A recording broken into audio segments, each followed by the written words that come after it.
Hello, this is Dr. Stanley Lang. Welcome to this broadcast. The topic is lifestyle versus medication.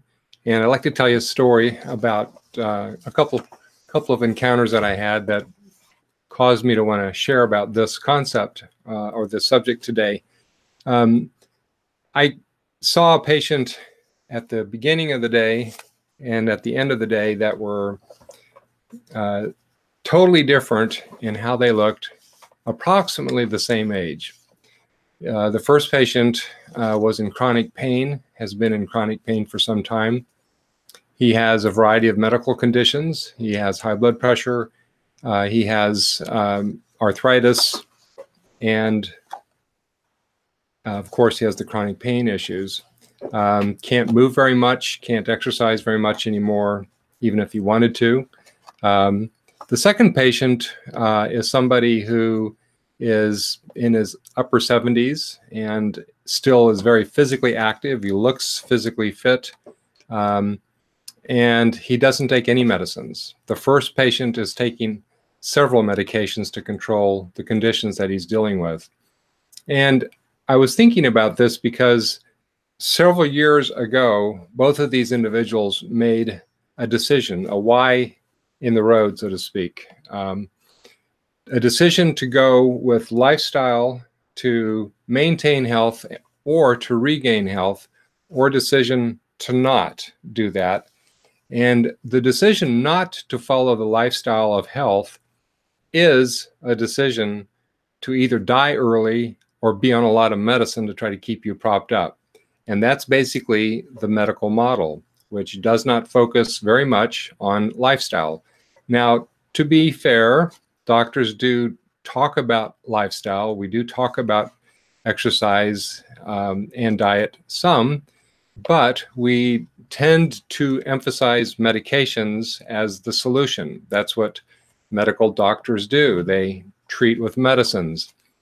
But the truth is that lifestyle, healthy lifestyle, is far, far, far more effective for reversing disease, promoting health, and avoiding disease.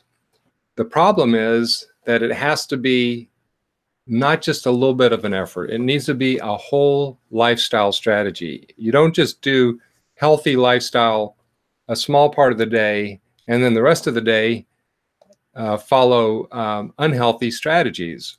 So that means that every meal is healthy. Every snack is healthy. I exercise almost every day. It doesn't have to be a lot, but it needs to be consistent.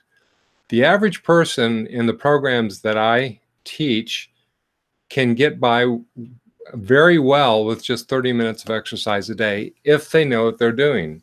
The average person who is following the dietary strategies that I teach is not hungry, and they can have things that are very tasty. They don't have to feel like they're eating sticks and stones. It's something that can be very enjoyable, but it's something that you have to decide that you want. And the issue is that most patients don't see down the road far enough to where they're headed.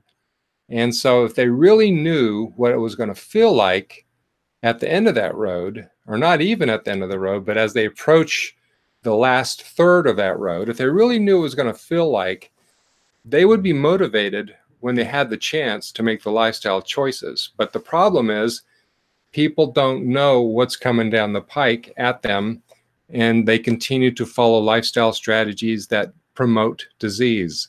And by the time they want to do something about it, it's too late to change lifestyle and reverse the disease.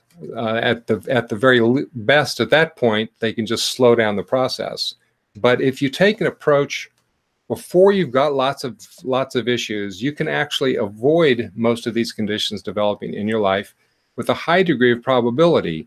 And if you are already suffering with some lifestyle-related conditions such as diabetes, which is a lifestyle disease, it's not a genetic defect, you can undo that, but it takes a lot more than just the 30 minutes a day of a few lifestyle changes. It requires more aggressive strategies. But even then, most chronic conditions can be helped dramatically by the appropriate lifestyle changes, but it has to be the whole deal. You can't do it halfway and expect good results. Now, I'm sharing these things because I do want to encourage you that good health, no matter where you're at, can be a real possibility, or at least improved health. If your health is failing, improved health is still a real possibility if you're willing to follow the right lifestyle changes. And that means that at the very least, that you have to avoid eating the wrong foods, and you have to engage in some degree of exercise. These are just foundational. Without this foundation, the pills, the powders, the potions have much less benefit. So I do want to encourage you to a healthy lifestyle. It's the most powerful thing that you can do for your life, and as far as physical health is concerned, and I think emotional health that spins off of how your physical health is going. So I wish you well, God bless, and have a great day.